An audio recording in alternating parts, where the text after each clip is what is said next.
विद्यार्थ्यांनो, आपण इयत्ता 10वी विषय विज्ञान 1 तिसरं प्रकरण पाहत आहोत, रासायनिक अभिक्रिया व समीकरण. ठीक आहे, हा धडा शिकवून झालेला आहे आपला. काल आपण स्वाध्याय सुद्धा घेतला, निम्मा जवळजवळ स्वाध्याय घेतलेला आहे आपण याच्यातला. काल आपलं रिकामा जागा झाला, खाली दिलेले प्रश्नांची उत्तरे द्या हे झालं. त्यानंतर खालील संज्ञा उदाहरणाचे स्पष्ट काय हे झालं. सगळं व्यवस्थितरित्या तुम्हाला समजून सांगितलेलं आहे. त्यानंतर चौथा प्रश्न सुद्धा झालेला आहे, शास्त्रीय कारणे द्या. शक्यतो पुस्तक आता जवळ असलं तर बरं, कारण स्वाध्याय घ्यायला लागलोय ना आपण. शास्त्रीय कारणे द्या झाले. त्यानंतर आता पाचवा प्रश्न जो आहे बघा, चौथ्याला म्हणजे शास्त्रीय कारणे द्या मला चौथा प्रश्न झालेला असावा कदाचित. खाद्यतेल दीर्घकाळ साठवण्यासाठी हवाबंद डबा वापरणे योग्य ठरते. हे झालेलं होतं. खवटपणाबद्दल सांगितलेलं बघा त्याच्यामध्ये की का बरं खाद्यतेल दीर्घकाळ साठवण्यासाठी हवाबंद डबा वापरतात. कारण खाद्यतेल हे जास्त काळ राहिले, दीर्घकाळ राहिले तर त्याची चव बदलते, वास बदलतो, गंध बदलतो. वास आणि गंध एकच, फक्त चव आणि गंध बदलतो. आणि ते खाद्यतेल दीर्घकाळ ठेवल्यानंतर त्याचं ऑक्सिडीकरण होतं आणि त्यांना खवटपणा प्राप्त होतो. मग खवटपणा प्राप्त होऊ नये यासाठी खाद्यतेल दीर्घकाळ साठवण्यासाठी हवाबंद डबा वापरणं योग्य ठरतं, कारण त्यांचं ऑक्सिडीकरण होऊन खवटपणा होऊ नये यासाठी. ठीक आहे, मग शास्त्रीय कारणे झालेलं होतं. आता पाचवा प्रश्न बघायचा आहे आपण. बघा, दाखवते तुम्हाला पुस्तकामध्ये पाचवा प्रश्न.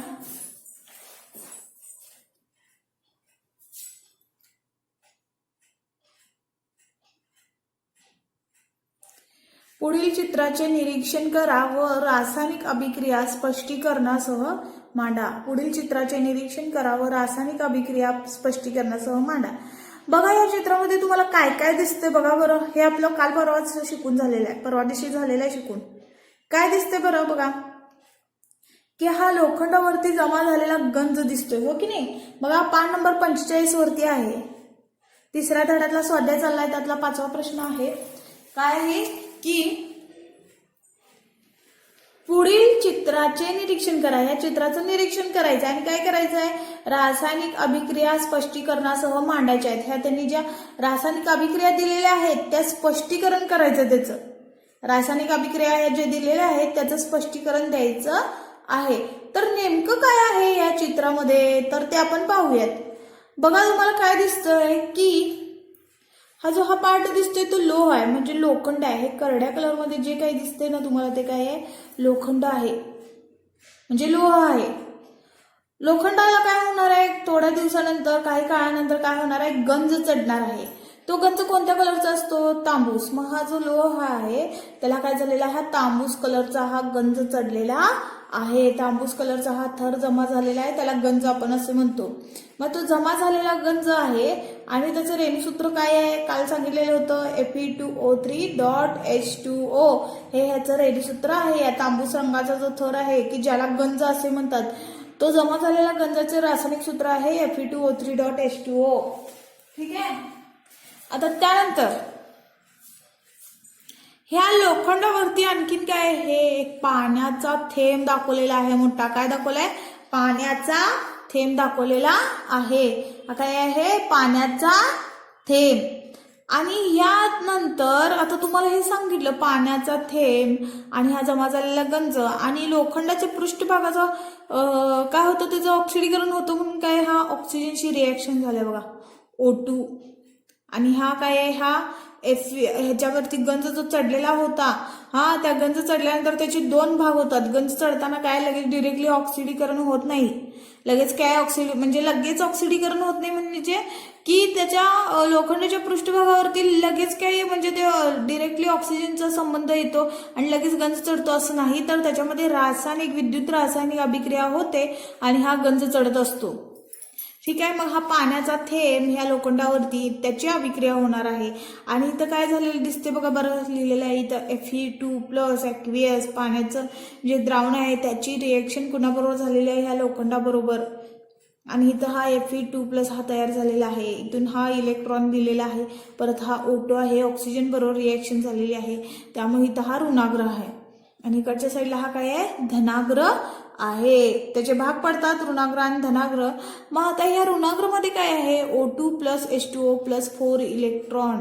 हे E- म्हणजे काय, हा इलेक्ट्रॉन आहे, 4 इलेक्ट्रॉन +4 OH-. हा हे सांगितलेलं आहे. ठीक आहे. आता त्यानंतर काय लिहिलेलं आहे बघा, म्हणजे इथं O2+2H2O ऑक्सिजनची पाण्याबरोबर रिएक्शन झालेले आहेत. 4 इलेक्ट्रॉन घेतलेले आहेत आणि नंतर काय झालेलं इथं 4OH-.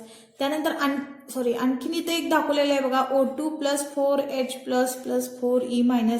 E- म्हणजे काय येतो, इलेक्ट्रॉन असतो. E- म्हणजे काय आहे, हा इलेक्ट्रॉन. O2+4H++4E-. 4E- म्हणजे काय आहे, तो इलेक्ट्रॉन आहे. हा यांचे रिएक्शन झाल्यानंतर हा काय मिळणार आहे, तो पाणी 2H2O. आणि इथं धनाग्रामध्ये काय आहे बघा, Fe पासून काय तयार झालेला आहे, Fe2++2 इलेक्ट्रॉन.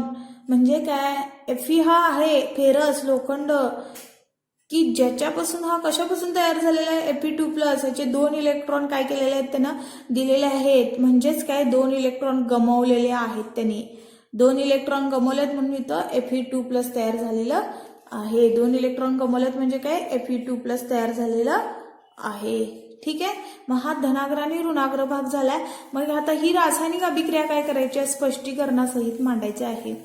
याचंच तुम्हाला उत्तर तुम्हाला इझिली बघायचं असेल तर हे बघा इथं आहे,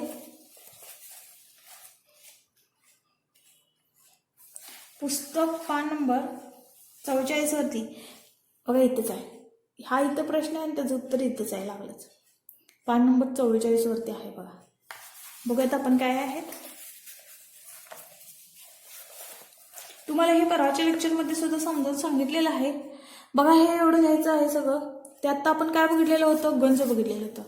हे काय चढलेलं आहे, हा एक प्रकारचा गंज चढलेला आहे. लोखंडाला काय झालेला आहे, हा तांबूस थर जो जमा झालेला आहे त्याच्यामुळे काय झालेला आहे, हा गंज चढलेला आहे.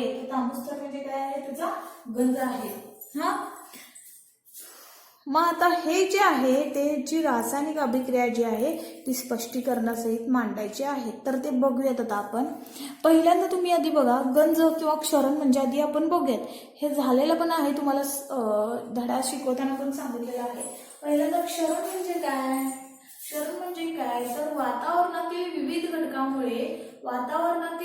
घटकामुळे धातूंची काय होतं, ऑक्सिडीकरण आणि हळूहळू धातूंची झीज होते आणि यालाच काय म्हणायचं, क्षरण. हे झालेलं आहे आधी, म्हणजे मी सांगितलेलं आहे क्षरण म्हणजे काय. आणि त्याच्यानंतर जे होतं ते गंज होतं. गंज म्हणजे काय तर लोखंडाच्या पृष्ठभागावरती काय त्याचं ऑक्सिडीकरण होऊन काय होतं, त्याच्यावरती तांबूस थर जमा होतो, तोच म्हणजे काय असतो, गंज. आणि गंजाचं रासायनिक सूत्र काय आहे, Fe2O3.H2O. Fe2O3.H2O हे गंजाचं रासायनिक सूत्र आहे. आता हे काय सांगितलं की आधी पण सांगितलेलं बघा. मग हे गंज तयार होत असताना डिरेक्टली लगेच ऑक्सिजनचा लोखंडाच्या पृष्ठभागाशी संपर्क आला आणि लगेच त्याच्या अभिक्रियेवरून गंज तयार होतो असं नाही. तर लोखंडावरील गंज हा सरळपणे ऑक्सिजनची लोखंडाच्या पृष्ठभागाशी अभिक्रिया होऊन तयार होत नाही. लगेच लोखंडाच्या पृष्ठभागाचा ऑक्सिजनशी संपर्क आला, ऑक्सिजनची अभिक्रिया झाली आणि लगेच गंज चढला असं नव्हे. तर ही अभिक्रिया जी होणार आहे, गंज जो चढणार आहे, जो तांबूस थर जो जमा होणार आहे तो विद्युत रासायनिक अभिक्रियेने तयार होत असतो. हा गंज विद्युत रासायनिक अभिक्रियेने तयार होत असतो. लोखंडाच्या पृष्ठभागावरील मग वेगवेगळे भाग होतात, एक धनाग्र आणि एक ऋणाग्र. आताच तुम्हाला चित्रामध्ये दाखवलेलं आहे, धनाग्र आणि ऋणाग्र भाग होतात. पण धनाग्र भागात ऍनोड पाशी हे सगळं फळ्यावरती सुद्धा लिहून दाखवलेलं होतं बघा. आणखी एकदा आपल्यास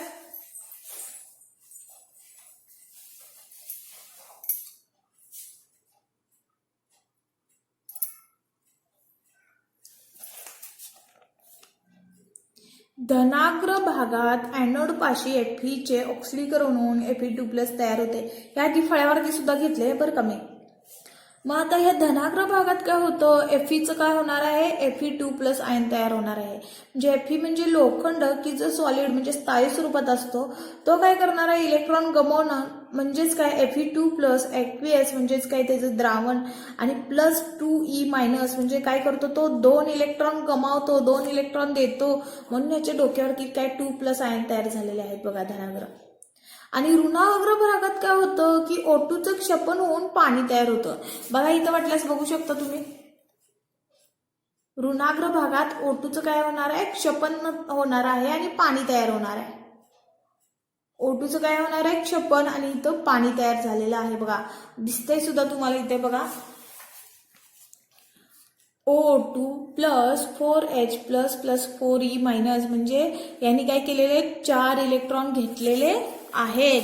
4 इलेक्ट्रॉन घेतलेले आहेत आणि त्याच्यापासून जे पाणी तयार झालेलं आहे O2 plus 4H plus plus 4E minus gives सुद्धा म्हणतात या बाणाला, प्लस 2 गिव्ज 2H2O पाणी तयार होतं. आणि जेव्हा हे Fe2 प्लस जो आहे, हा जो Fe2 प्लस आहे हा आयन धनाग्र भागातून स्थलांतरित होतात आणि तेव्हा त्यांची हे Fe2 प्लसची या पाण्याशी रिएक्शन होते, अभिक्रिया होते आणि ऑक्सिडीकरण होऊन Fe3 प्लस आयन तयार होतात.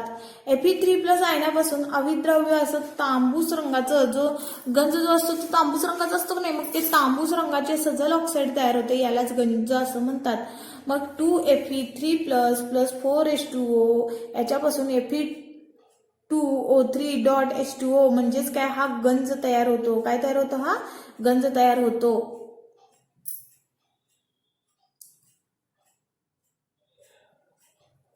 आणि 6H प्लस.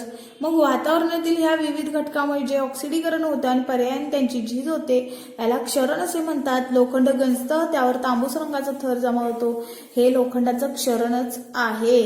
ठीक आहे, मग हे एवढं सगळं लिहायचं आहे. इथं गंजाची व्याख्या सुद्धा आहे. हे 2 रिॲक्शन्स लिहायचे आहेत, त्यांचं स्पष्टीकरण इथं आहे. इथल्या जे रिॲक्शन्स आहेत हेच तिथं दिलेले आहेत बघा, हेच आहेत की नाही. आणि हे सुद्धा सांगितलेलं होतं Fe कशा तयार होतो, Fe2 plus plus 2E minus, म्हणजे हा 2 इलेक्ट्रॉन गमावतो Fe फेरस लोखंड. ठीक आहे, म्हणजे असे 2 भाग होतात त्याचे, धनाग्र आणि ऋणाग्र, आणि ह्या रिएक्शनची काय करायचे स्पष्टीकरण करायचं आहे. हे एवढं उत्तर आहे ह्याचं. हा ठीक आहे, 5 मार्काला वगैरे पण येऊ शकतं, कमीत कमी 3 मार्काला पण येऊ शकतं. ठीक आहे, हे एवढं उत्तर आहे. तर आता पुढचं बघूयात आपण.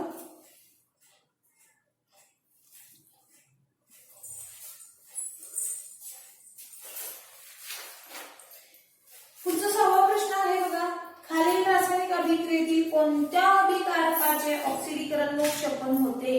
हे फळ्यावर लिहून दाखवते बघा तुम्हाला. खालील रासायनिक अभिक्रियेमधील कोणत्या अभिकारकाचे ऑक्सिडीकरण व क्षपन होते.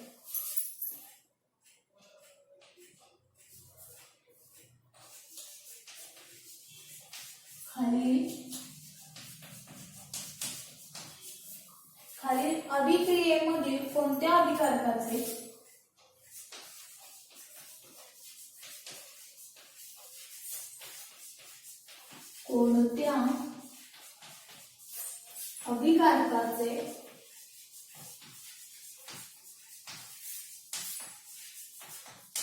ऑक्सिडीकरण, कशाचं ऑक्सिडीकरण होतं आणि कशाचे क्षपन होतं हे आपण पाहायचं आणि आता ते शोधून काढायचं आहे. कोणत्या अभिकारकाचे ऑक्सिडीकरण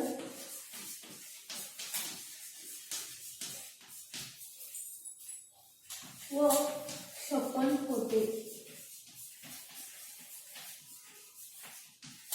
त्यातली पहिली रिएक्शन बघूया.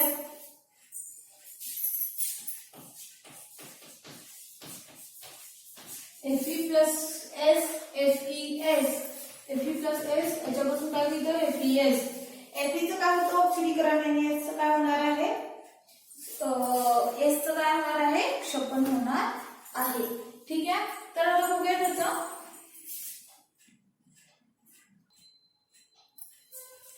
बघा ह्याच्यामध्ये काय होतं,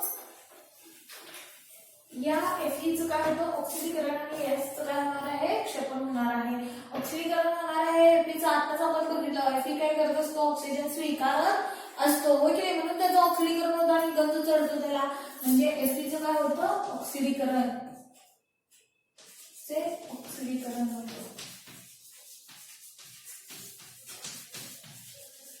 आणि Sचं काय होत असतं क्षपन होत असतं. S सल्फर तो H2 पण स्वीकारतो ना, Sचं काय करतो H2 स्वीकारतो, हायड्रोजन स्वीकारतो म्हणून त्याचं क्षपन. Fe काय करतो ऑक्सिजन स्वीकारत असतो म्हणून त्याचं ऑक्सिडीकरण. आपण ऑक्सिडीकरण आणि क्षपनची व्याख्या बघितलेलीच होती. थोडक्यात इथे वाटलं तुम्हाला ह्याच्या आधी पण 2 वेळा मी लिहिलेलं होतं फळ्यावरती. ऑक्सिडीकरण. ऑक्सिडीकरण म्हणजे काय? O स्वीकारतो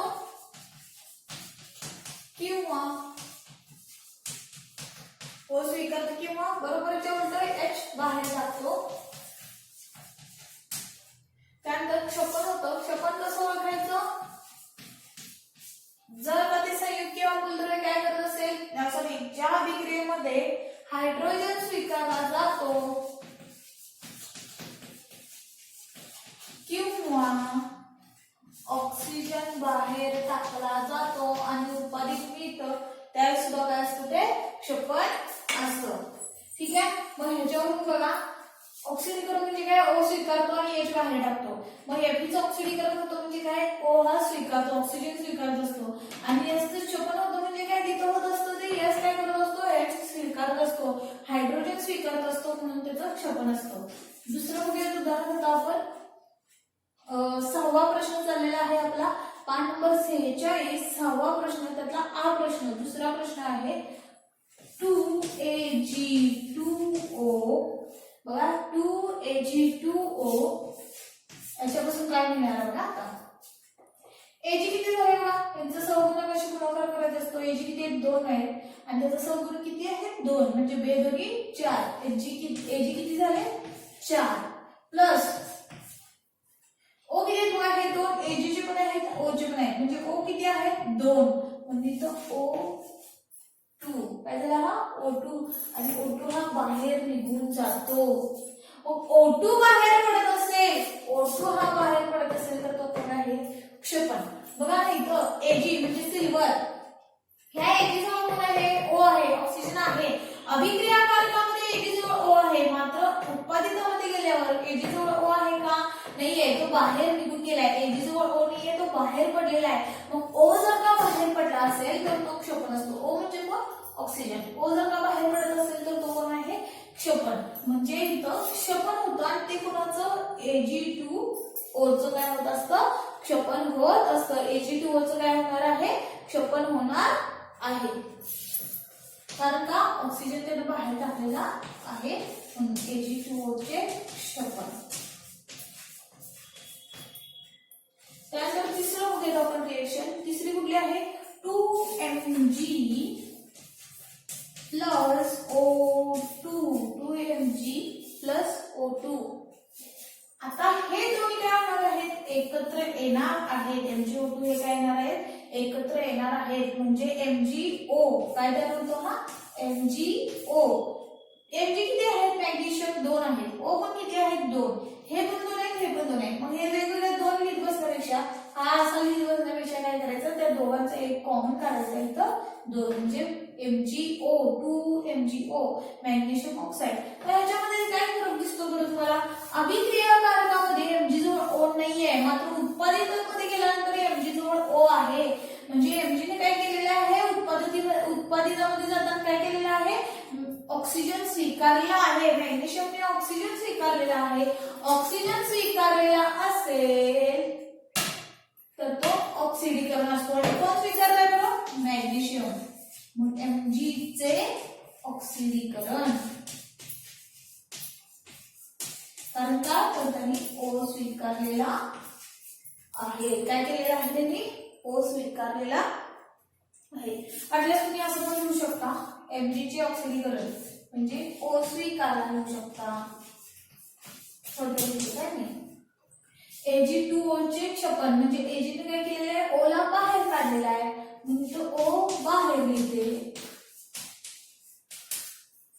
इथे Fe चे ऑक्सिडीकरण म्हणजे हा इथं O स्वीकारलेला होता आणि याचं क्षपन म्हणजे तिथं H स्वीकारलेला होता. ठीक आहे. पुढचं बघूया आपण, चौथं. NiO plus H2.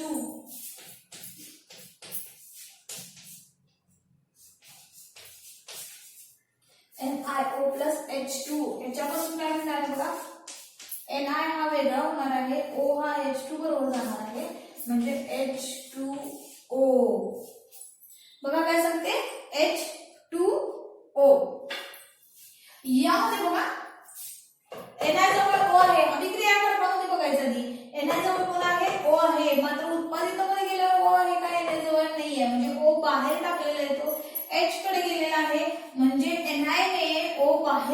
आलेला आहे म्हणून NI चे क्षपण का बरं तिकडे बघा कडे लिहिले की मी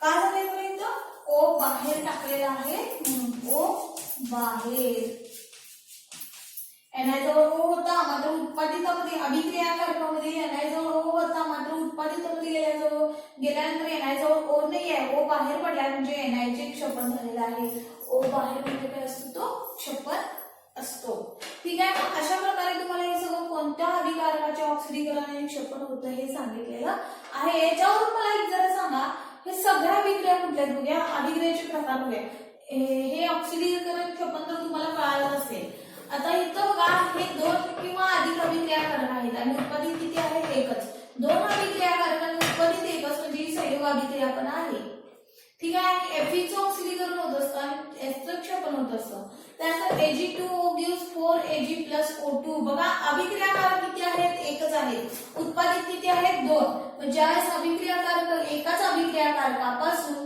दोन किंवा अधिक उत्पादित मिळत असेल तर तो अभिक्रियेचा प्रकार कुठला अपघटन म्हणजे इथं अपघटन पण क्रिया झाल्या आणि क्षपण पण क्रिया झाल्या कारण ओ बाहेर टाकलेला आहे Ag चं क्षपण झालेलं आहे म्हणजे क्षपण अभिक्रिया पण आहे आणि शिवाय अपघटन पण अभिक्रिया आहे त्यानंतर Mg plus O2 gives 2MgO Mg चं काय झालेलं आहे तो ऑक्सिडीकरण झालेलं आहे Mg ने म्हणजे मॅग्नेशियमने काय केलेलं आहे ऑक्सिजन स्वीकारलेला आहे ऑक्सिजन स्वीकारला म्हणून हा ऑक्सिडीकरण झाला आणि शिवाय कुठली अभिक्रिया बघा ज्या अभिक्रियेमध्ये दोन किंवा अधिक अभिक्रियाकारकापासून एकच उत्पादित मिळतं त्यावेळेस ती कुठली अभिक्रिया असते बरं ही संयोग अभिक्रिया म्हणजे इथं दोन अभिक्रियाकारक आहेत आणि उत्पादित किती आहे एकच त्यानंतर NiO plus H2 ह्याच्यापासून Ni plus H2O इथं बघा अभिक्रियाकारक किती आहेत दोनच आहेत आणि उत्पादित पण किती झालेले आहेत दोन आहेत त्यामुळे इथं काय असणार आहे इथं हा फक्त एकच की अभिक्रिया कुठला आहे बरं हा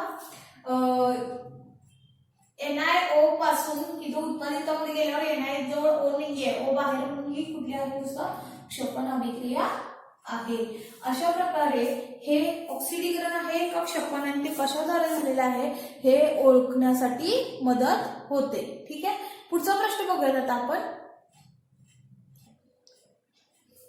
बघा तर तो प्रश्न झालेला आहे आता 6वा त्यानंतर आता आपण पाहणार आहोत 8वा प्रश्न ठीक आहे 8वा प्रश्न कोणता आहे बघूयात आपण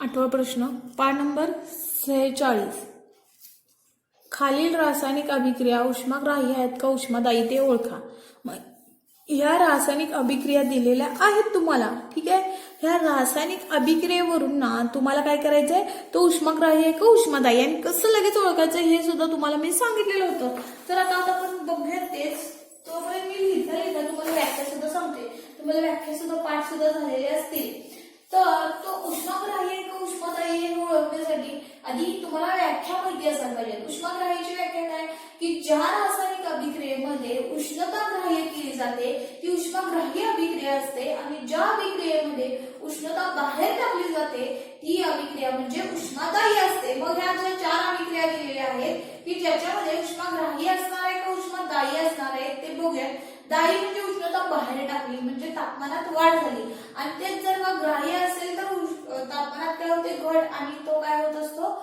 तापमानात घट कारण उष्णता काय केली जाते शोषली जाते म्हणून तर आता पहिली रिएक्शन काय म्हणजे HCl plus NaOH HCl plus NaOH HCl plus NaOH त्याच्यापासून NaCl plus H2O मिळणार NaCl plus H2O आणि याच्यातून काय होते भरपूर प्रमाणात काय होत असते उष्णता बाहेर पडत असते काय होतं भरपूर प्रमाणात उष्णता बाहेर पडते मग मी लिहिता सांगितलं बघा तुम्हाला उष्णता बाहेर पडते म्हणजे उष्णता बाहेर पडली म्हणजे उष्मादायी मी थोडक्यात लिहू शकते बघा इथं की इकडं काय असणार आहे उष्मादायी आणि इकडे काय उष्माग्राही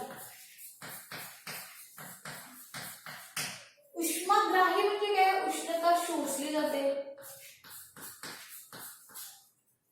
उष्णता शोषली जाते. हे आधी पण लिहून दिलेलं आहे बरं का तुम्हाला. आणि उष्मादायी म्हणजे काय, उष्णता बाहेर टाकली जाते. आणखीन काय फरक होता, इतर तापमानात घट होत असते, तापमान कमी होतं. आणि इकडे काय होते, उष्णता बाहेर टाकली जात असते म्हणजे तापमानात वाढ होत असते.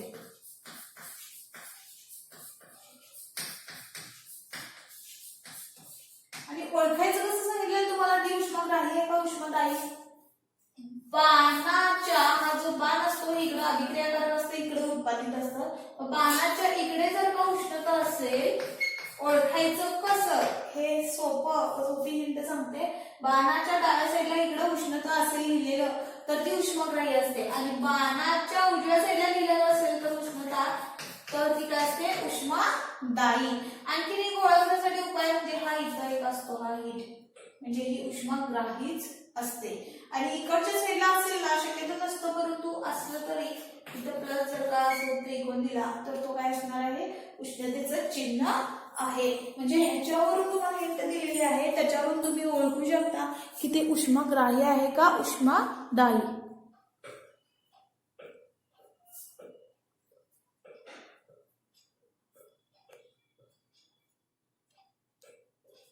बघा मी पुन्हा एकदा सांगते तुम्हाला, जर फेंट दिसत होतं वाटतं फळ्यावरती, तर ही आपल्याला रिएक्शन दिलेली आहे HCl प्लस NaOH आणि त्याच्यापासून मिळतं NaCl प्लस H2O प्लस उष्णता. म्हणजे इथं उष्णता बाहेर पडलेली आहे. उष्णता बाहेर पडली म्हणजे काय असतो, तो उष्मादायी. मी तुम्हाला आधी व्याख्या सांगलेली होती, उष्माग्राही अभिक्रिया म्हणजे ज्या अभिक्रियेमध्ये उष्णता शोषली जाते ती उष्माग्राही. आणि उष्णता बाहेर टाकली जाते म्हणजे ज्या अभिक्रियेमध्ये उष्णता बाहेर टाकली जाते ती अभिक्रिया म्हणजे उष्मादायी. उष्णता बाहेर पडत असतो तर म्हणजे पाण्यातून वाफ वगैरे येत असते बघा, मग त्यावेळेस तापमानात वाढ झालेली असते ना ती, मग ती उष्मादायी. आणि उष्माग्राही म्हणजे काय, तापमान काय होत असतं, कमी होत असतं. तर आता आपण त्याच्यामध्ये उष्मादायी आणि उष्माग्राही आहे कसं आहे ते ओळखूयात. बघा इथे सांगितलेलं होतं, उष्णता शोषली जाते म्हणजे उष्माग्राही, उष्णता बाहेर टाकली जाते म्हणजे उष्मादायी. ठीक आहे. आणखी काय सांगितलेलं, जिथं तापमान कमी होतं त्यावेळेस ती काय असणार आहे, उष्माग्राही. पाण्याचा बर्फ होत असतो, तापमान कमी होत असतं म्हणजे ती उष्णता शोषत असते, तापमान कमी. आणि उष्मादायी म्हणजे काय, पाणी उकळलं जातं वगैरे बघा, म्हणजे आपण त्याला उष्णता देत असतो म्हणजे तापमानात वाढ होत असते, मग उष्णता बाहेर पडत असते म्हणून ती उष्मादायी. आणखीन एक मी मगाशी इथं दिलेलं, हा लिहिचं चिन्ह इथं लिहिलेलं, ते उष्माग्राही येते नव्हे तर जर का इथे त्रिकोण असेल बाणाच्या वरती म्हणजे उष्णता बाहेर पडत असते, बाहेर पण तो उष्मादायी मध्ये येणार आहे.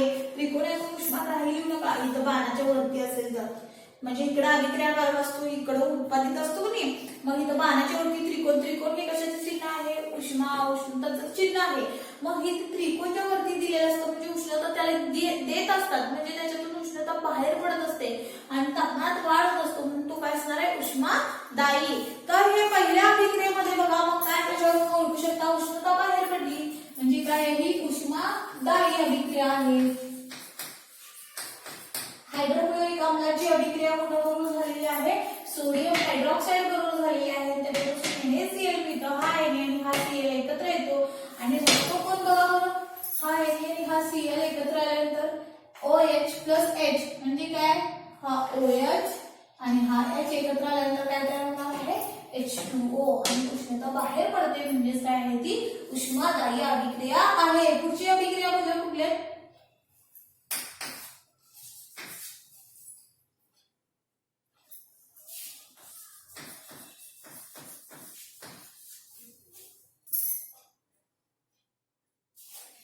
बघा डिरेक्टली बघितलं तुम्हाला ओळखता यायला पाहिजे की तो उष्माग्राही आहे का उष्मादायी आहे.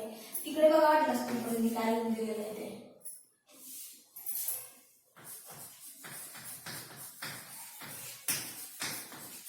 बघा यापैकी कुठला ह्याच्यामध्ये बसतं, बाणाच्या वरती त्रिकोण म्हणजे काय, तो उष्मादायी म्हणजे उष्णता बाहेर टाकत असतात म्हणून तो काय असणार आहे, उष्मादायी अभिक्रिया आहे. पोटॅशियम क्लोराईड त्याला उष्णता देतायत म्हणजे उष्णता बाहेर टाकतात आणि पोटॅशियम क्लोराईड हे तयार होतं आणि ऑक्सिजन बाहेर पडतो 3O2 हा 2K किती आहेत 2 आहेत झाले 2 Cl किती आहेत 2 आहेत Cl 2 आहेत त्यानंतर O किती आहेत इथं 3 आहेत आणि जसं 2 आहेत बेत्रिक 6 झाले म्हणून इथं 3O2 बेत्रिक 6च होतात बघा आणि O2 हा ऑक्सिजन काय होतो बाहेर पडतो म्हणजे आणि इथं बाणाच्या वरती त्रिकोण दिलेला आहे म्हणजे उष्णता बाहेर पडत असते बाणाच्या वरती त्रिकोण दिले म्हणजे उष्णता दिलेली आहे ती उष्णता त्यातून बाहेर पडत असते तापमान वाढत असतं म्हणून ही काय झाली उष्मादायी अभिक्रिया झाली तिसरं बघूयात आपण CaO plus H2O gives म्हणा किंवा ह्याच्यापासून मिळतो म्हणा Ca plus CaOH twice plus उष्णता ही अभिक्रिया शिकवताना झालेली आहे आपली होय की नाही कॅल्शियम ऑक्साईड आणि पाणी मिसळले असतात ज्यावेळेस कॅल्शियम ऑक्साईड हे पाण्यात मिसळलं जातं त्यावेळेस ते पाण्यात मिसळून त्याच्याबरोबर काय निघतं त्याच्यापासून जे बघा कॅल्शियम ऑक्साईड हे पाण्यात मिसळल्यानंतर त्यापासून जो उत्पादित येणार आहे तो काय असतो कॅल्शियम हायड्रॉक्साईड आणि त्यातून भरपूर प्रमाणात काय होत असते उष्णता बाहेर पडत असते हे आपण कालच्या एका प्रश्नामध्ये हे उत्तर बघितलेलं आहे बघा काय होतं तो सोडियम हायड्रॉक्साईड आणि कॅल्शियम ऑक्साईड पाण्यात मिसळल्यानंतर काय होतं तर ते उष्णता भरपूर प्रमाणात बाहेर पडत असते आणि तो CaO हा पाण्यात मिसळल्यानंतर तो मिक्सअप होतोच परंतु त्याच्याबरोबर जो द्रावण तयार होणार आहे ते मिक्स होऊन त्याचं नाव असणार आहे calcium hydroxide CaOH twice plus उष्णता म्हणजे उष्णता बाहेर पडणे Ca एकच आहे बघा ह्याच्यामध्ये तुम्हाला व्यवस्थित तुम्हाला कळायला पाहिजे बरं का मी म्हटलं असे पुसून पुन्हा लिहिते कारण C आणि कंस हा वेगवेगळा आहे पूर्ण बघा हा कंस आहे आणि हा Ca आहे त्यामुळे कंस कोणता C कोणता आहे तुमचं तुम्हाला व्यवस्थित कळायला हवं वहीत लिहिताना पण व्यवस्थित लिहा की जेणेकरून नंतर वाचताना तुमच्या लक्षात यायला हवं हा काय Ca हा कंस टाकलेला आहे हा OH ट्वाइस Ca एक आहे O किती आहेत बघा 2 बघा O 2 आहेत का कंसाच्या बाहेर 2 आहेत म्हणजे हा 2 कंस पण आहे याचा पण आहे H 2 आहेत का आहेत आणि यातून भरपूर प्रमाणात उष्णता बाहेर पडते बाणाच्या उजव्या साईडला आहे उष्णता म्हणजे उष्णता बाहेर पडत असताना काय होत असतं उष्मादायी बघा त्या तिन्ही सुद्धा रिएक्शन काय झालेले आहेत उष्मादायी अभिक्रिया आहेत आता चौथी बघूयात काय आहे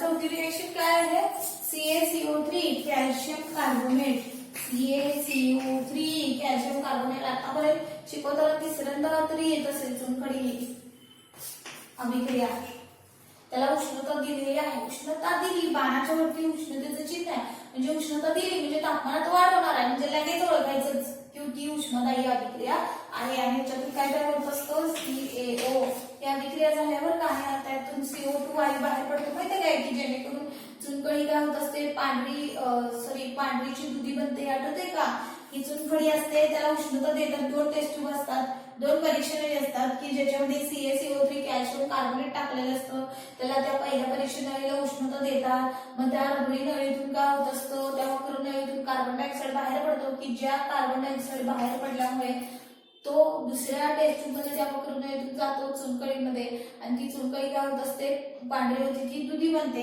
होय की नाही झालेलं तो नाही आणि पहिल्या परीक्षेत कोणता राहतो कोण शिल्लक राहतं कॅल्शियम ऑक्साईड काय पण झालेलं आहे आधी शिकवताना पण झालेलंच आहे मग आता नेमकं काय त्याला उष्णता दिलेली असते बघा त्या परीक्षेला उष्णता दिली म्हणजे तापमानात वाढ झाली उष्णता दिली हे कशावर ओळखायचं बाणावरती हे त्रिकोण आहे तो उष्णता दिली तापमानात वाढ झाली म्हणजे उष्णता बाहेर पडली तो उष्मादायी ही पण सुद्धा चारी रिएक्शन काय झालेल्या आहेत उष्मादायीच अभिक्रिया झालेल्या आहेत तुमच्या माहितीसाठी फक्त एक 5वी रिएक्शन घेते ह्याच्यात नाहीये म्हणजे साध्या पद्धतीने नाहीये परंतु मी तुम्हाला ओळखावं म्हणजे उष्माग्रहाचं एक तरी उदाहरण असावं यासाठी घेते बघा KNO3 अजून पोटॅशियम नायट्रेट जो आहे तो पाण्यात मिसळला H2O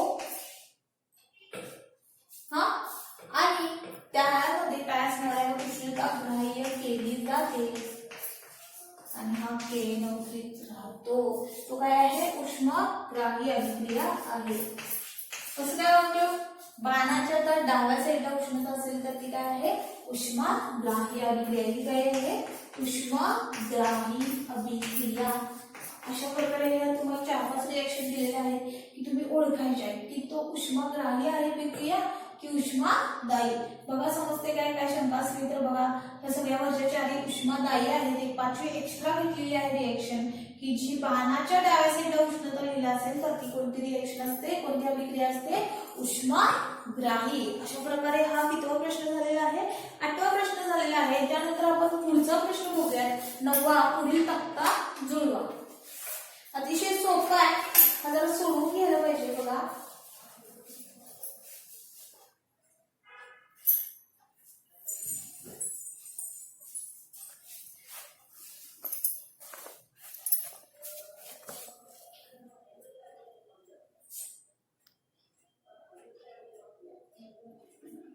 ठीक आहे, दिसतंय का बघा व्यवस्थित? पुढील तक्ता जुळवा. अभिकारके उत्पादिते रासायनिक अभिक्रियेचा प्रकार. यामध्ये तुम्हाला इथं रिएक्शन दिलेलं आहे, तिथं उत्पादित दिलेलं आहे, तिथं रासायनिक अभिक्रियेचा प्रकार.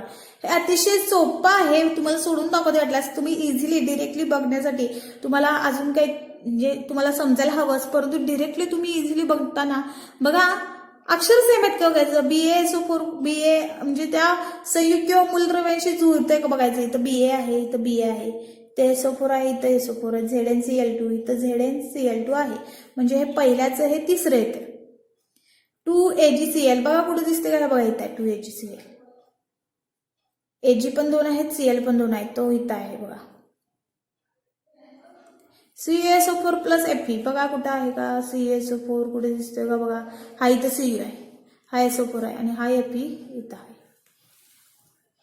ठीक आहे. त्यानंतर H2O प्लस CO2 बघा कुठे दिसतोय काय व्हायचा? H2CO2 चा काय झाला इथं?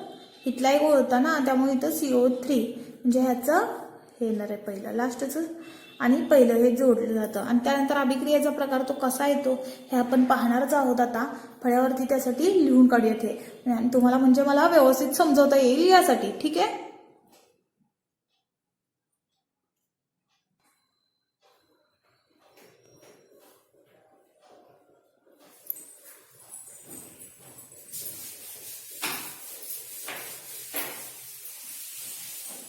आपण लास्टचा प्रश्न लावूया.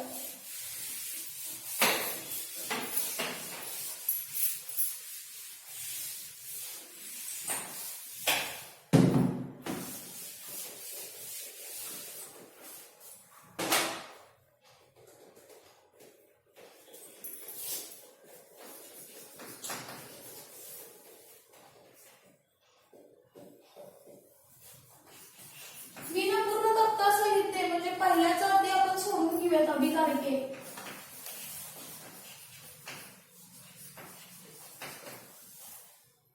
उत्पादित लिहूयात आधी म्हणजे कळेल तुम्हाला.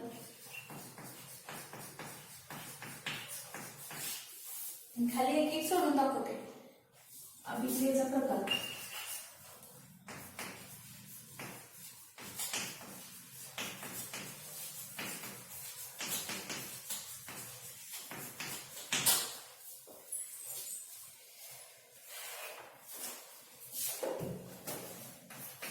पहिलं काय आहे बघा.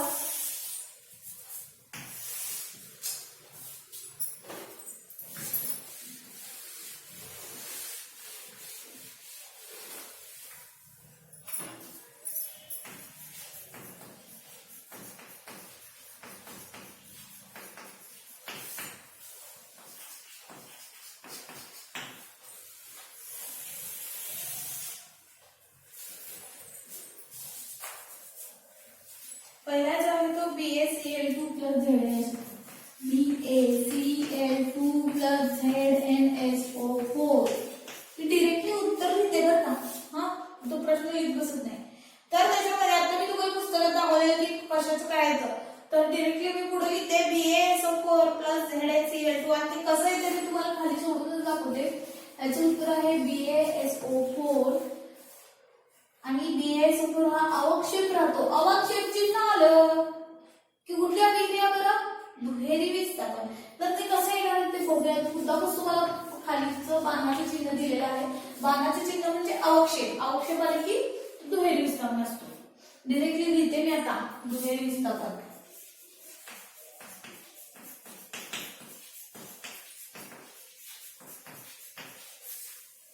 त्यानंतर आहे 2AgCl. 2AgCl चं काय येणार आहे 2Ag प्लस Cl2. बघा एकच अभिक्रियाकारकापासून उत्पादित किती मिळालेला आहे 2. हा 1 आणि हा 2 हे अभिकारक आहेत ना. बघा हे काय अभिकारक आणि हा काय उत्पादित. म्हणजे एकाच अभिक्रियाकारकापासून 2 उत्पादिते मिळालेली आहेत. म्हणजे कुठली व्याख्या आहे ते बरं अपघटन.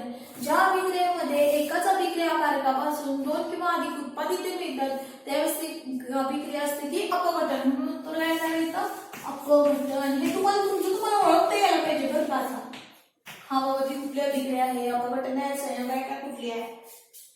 त्यानंतर तिसरा आहे CuSO4 प्लस Fe. मी तुम्हाला सांगितलेलं होतं आधी पण शक्यतो ही CuSO4 ची रिएक्शन येते. इथं Fe असतं त्यावेळेस Zn असतं त्यावेळेस मग ही रिएक्शन आली CuSO4 आलं आणि इथं एखादं मूलद्रव्य असेल धातू असेल तो तर तुम्ही लक्षातच ठेवा किती कुठले आहे विस्थापन अभिक्रिया असणार आहे शक्यतो जास्तीत जास्त. कारण अभिक्रिया किती तर नाही आलेल्या होती आधीच्या सिलेबस मध्ये परीक्षेला.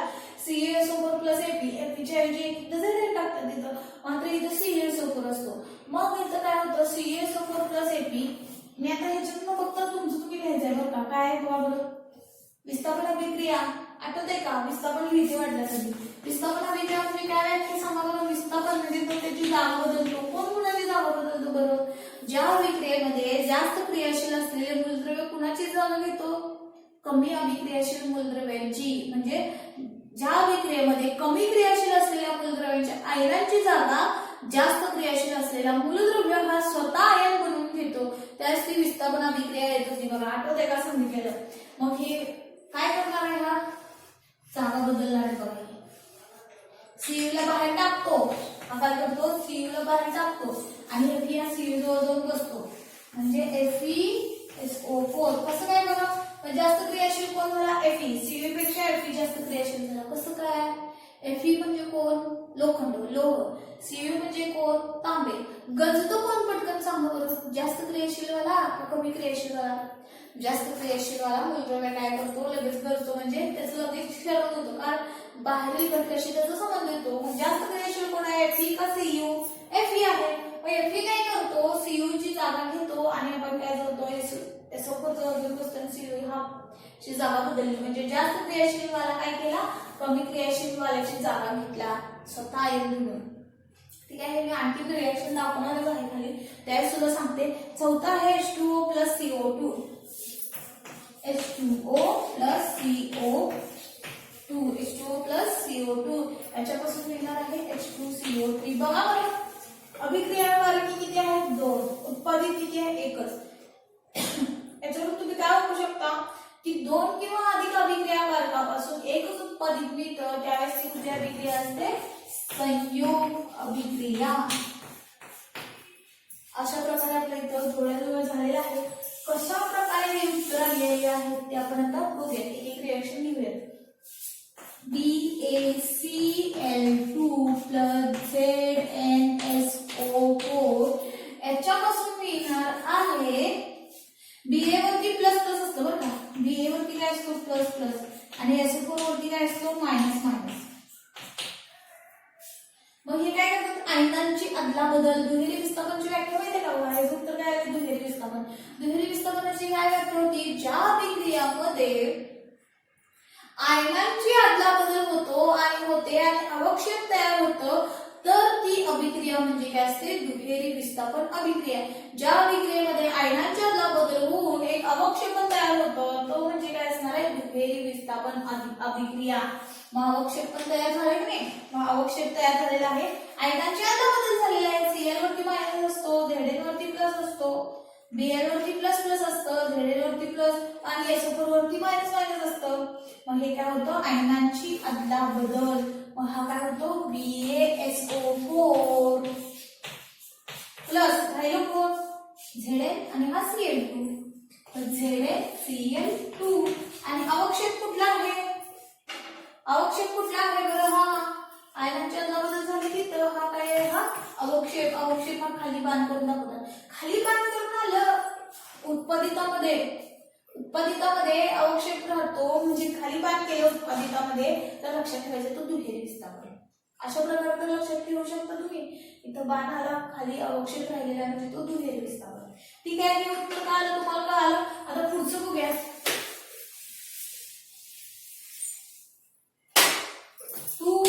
AgCl plus gives 2Ag plus Cl2 ह्याच्यामध्ये बघा अभिक्रियाकारक किती आहे एकच आणि उत्पादित किती आहे दोन मग कुठली अभिक्रिया झाली अपघटन ज्या अभिक्रियेमध्ये एकाच अभिक्रियाकारकापासून दोन किंवा अधिक उत्पादिते मिळतात त्यावेळेस ती क्रिया असते ती अभिक्रिया म्हणजे अपघटन अभिक्रिया म्हणजे एका अभिक्रियाकारकापासून दोन उत्पादित मिळालेले आहेत एकाच अपघटन मध्ये एकाच अभिक्रियाकारकामध्ये एकाच हा शब्द पाहिजे एकाच अभिक्रियाकारकापासून दोन किंवा अधिक उत्पादिते मिळतात त्यावेळेस ती अपघटन अभिक्रिया झाली म्हणजे एकच अभिक्रिया बाणाच्या डाव्या साईडला अभिक्रियाकारक आहे तो एकटाच आहे आणि उत्पादित किती आहेत बाणाच्या उजव्या साईडला दोन आहेत त्यामुळे ती अपघटन आहे तिसरं बघूया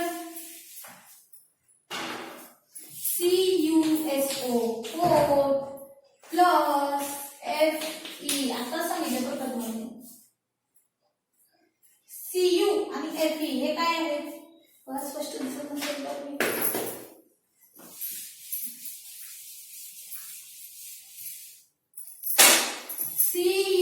CuSO4 plus Fe CuSO4 plus Fe म्हणजे काय हा धातू आहे हा मूलद्रव्य दोन्ही आणखी काय होणार आहे हा कमी क्रियाशील हा जास्त क्रियाशील आहे मग जास्त क्रियाशील असलेले मूलद्रव्य हा कमी क्रियाशील असलेल्या मूलद्रव्यांच्या आयनांची जागा घेतो जास्त क्रियाशील असलेल्या मूलद्रव्याचा आयन कोणाची जागा घेतो कमी क्रियाशील असलेल्या मूलद्रव्याच्या आयनाची जागा म्हणजे Cu ला बाहेर बाजूला टाकतो Cu ला बाहेर काढतो आणि सतत जाऊन तिथे बसतो SO4 जवळ म्हणजे हा SO4 होता इथेच आहे आणि त्याच्याजवळ दोन कोणत्या Cu ला बाहेर काढून हा Fe ज्या अभिक्रियेमध्ये जास्त क्रियाशील असलेले मूलद्रव्यांचे आयन हे कमी क्रियाशील असलेल्या मूलद्रव्यांच्या आयनांची जागा घेतात त्यावेळेस ती विस्थापन अभिक्रिया असते ठीक आहे आता पुढचं बघूया ही H2O plus CO2 gives H2CO3 बघा अभिक्रियाकारक किती आहेत दोन आहेत उत्पादित किती आहेत एकच हा शब्द महत्वाचा आहे उत्पादित एकच आहेत दोन किंवा अधिक अभिक्रियाकारकापासून एकच उत्पादित मिळतं त्यावेळेस ती कुठली अभिक्रिया असते संयोग अभिक्रिया अशा प्रकारे आपलं प्रश्न 9 पण झालेला आहे पुढील तक्ता जो आहे व्यवस्थित लिहून घ्या समजून घेणं महत्वाचं आहे तरच तुम्हाला जे काही सांगितलेलं आहे ते तुम्हाला कळू शकेल हा समजणं महत्वाचं आहे नाही तर उगाच हा स्वाध्याय सोडवायचा बरोबर उतरून काढायचा असं काही नको तुम्हाला समजणं महत्वाचं आहे एक प्रश्न राहिलेला होता बघा कुठला पाठ नंबर 46 राहिल्या रासायनिक समीकरणे पायरीने संतुलित करा मग त्याच्यामध्ये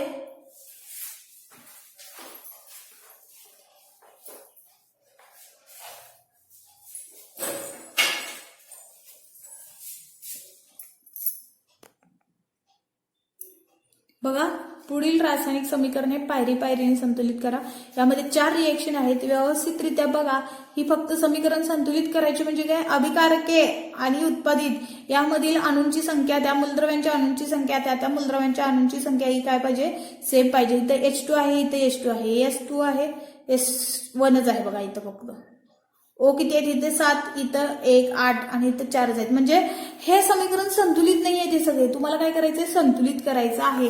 त्यासाठी आधी सांगितलेलं आहे बघा मी तुम्हाला, रेणूंची संख्या अणूंची संख्या कशी समान पाहिजे अभिकारकी आणि उत्पादितामध्ये, होय की नाही, सांगितलेलं होतं की नाही. मग त्याप्रमाणे करायचं आहे. वाटल्यास तुम्ही हे करण्यासाठी, त्याचा अभ्यास करण्यासाठी इथं पण आहे बघा, सांगते कुठे बघा, इथं हे दाखवलंय का पान नंबर 34 आणि 35 वरती.